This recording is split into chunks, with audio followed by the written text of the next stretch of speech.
It's my feel-good breakfast show. Welcome back. You're with your feel-good breakfast show on a beautiful Friday morning. Oh, man, it's been a crazy edition of Expresso so far, and we're barely a few minutes into it now. Obviously, there is a strong focus on sports on a Friday, on a Bok Friday, but you've got to start somewhere. You've got to start your nutritional path as early as possible. And one of my favorite things, something that my mother always drummed into my head that would make me bigger and strong, is a good glass of milk. But there are a lot of misconceptions out there about the nutritional value of milk. So we have brought in one of the pros to give us the lowdown on milk. Rael Koping, welcome to the show on a Bok Friday, man. Sorry we can't give you a brand new jersey, but they've just been unveiled. But great to have you in studio. I absolutely love my milk, and I drink up, I think, probably too much, but we want to get into the basics. So can you give us a little bit of insight into the nutritional value of milk and why I think we find it such a pillar of our nutrition, why it has become such an important part of our diet? Sure. Well, milk is a natural product which is designed, obviously, to nurture infants. So it's very nicely formulated. It's got proteins, carbohydrates, and fats. The proteins, as you said, are specifically high in branched-chain amino acids, which are closely associated with growth factors, and possibly very good for pulling on the muscle. Yeah, it's like the original supplement, gym supplement. Exactly right. And the modern gym supplements are also still very, very grounded in milk. One of the main ingredients is going to be milk products. I like this. We've got a little bit of a breakdown. Nice. Yeah.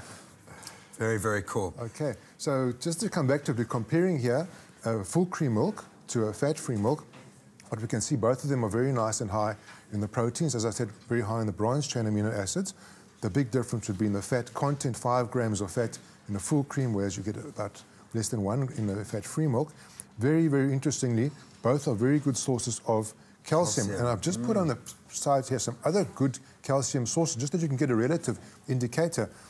You can see full cream milk's got 305 milligrams of calcium, with a fat-free about 30% less. And we're comparing it to other sources. Vegetables also good sources of calcium, but broccoli, which is a very good source, only giving you 100 milligrams. So calcium is a very big factor in drinking milk. You know, obviously you compromise when you are removing the fat from the milk. How much of that is bad fat? How much should we be worrying about having our full cream milk as opposed to our low fat? Well, that is one of the very big misconceptions. Even full cream milk is very high in monounsaturated fats, which are very healthy fats. They're very good for producing and promoting the good cholesterol component in our blood. Okay, let's go through some of the health benefits of drinking milk. Obviously not in excess, but taking in our daily allowance, yeah. Well, aside from the obvious benefits of the proteins, they're very affordable protein, and I think for most of our population, they're going to make a substantial amount, especially in our formative years, of our protein intake. But the very big thing is the calcium, and American statistics suggest that about 70% of our dietary calcium is of milk origin. So we depend on it very heavily to build our bones, and calcium is also a very important messenger inside the body. It's very important for muscle contraction and also very important in maintaining our blood pressure and in weight loss. Right, it really is the one. It's almost like it's hardwired into our evolution that we need to have the milk. Now, all of these things say a healthy, growing, young body. Milk for children. Is it too much? Is there too much for a child when we take milk into account? And what does it do for a young, growing body?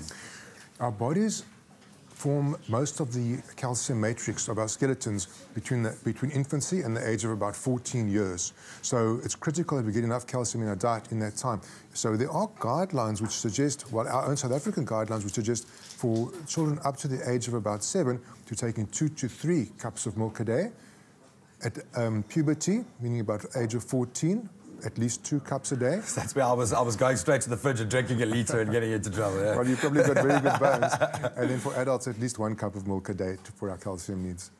How much is too much for a child? And when we look at the low-fat or fat-free debate, how should we sort of group our children in that? Should we be worried about high-fat content in milk with kids? You know, I think you have to take an individual view on it. Calcium absorption is really the question, because just putting too much calcium into the diet might go into different areas. It might result in kidney stones, etc. So it's not just a question of flooding the body with calcium. And a very big factor in determining the calcium uptake will in fact be the percentage of fat in the diet.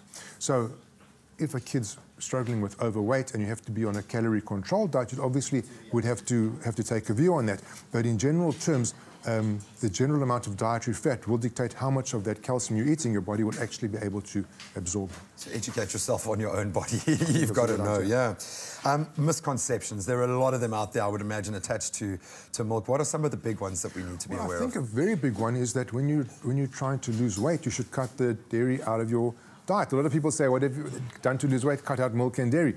And there's very interesting studies comparing people who've lost weight on an isocaloric basis, in other words, comparing diets with the same amount of calories, either with or without calcium, and specifically dairy products. And those who maintain not only the calcium, but in fact the dairy calcium, seem to lose substantially more weight than those who've cut the dairy out of their products, out of the diet. Of course, you're keeping the muscles growing, which is going to burn more fat, so it all feeds the same cycle. How many glasses of milk do you drink a day, man? Come on. Probably 1.5 to 2. Rael, thank you so much, my man. This has opened my eyes, but I absolutely love it. Mom, I can drink as much milk as I want. Rael Koping, thank you very much, sir. Thank you. It's been a pleasure. Hang around. I think it's going to be a crazy show today. You might even score a book jersey. Oh, great. Great. Well, that is some of the misconceptions dispelled about milk. I absolutely love it. But again, it feeds into that notion of know yourself, know your children's nutritional needs, and do what is right for them. Not all fats are bad fats, but you've got to be educated. Enjoy a healthy glass of milk. Leanne, do you like a glass of milk? Try Parmalat Everfresh in its new easy-to-open, easy-to-pour, non-spill pack. Parmalat.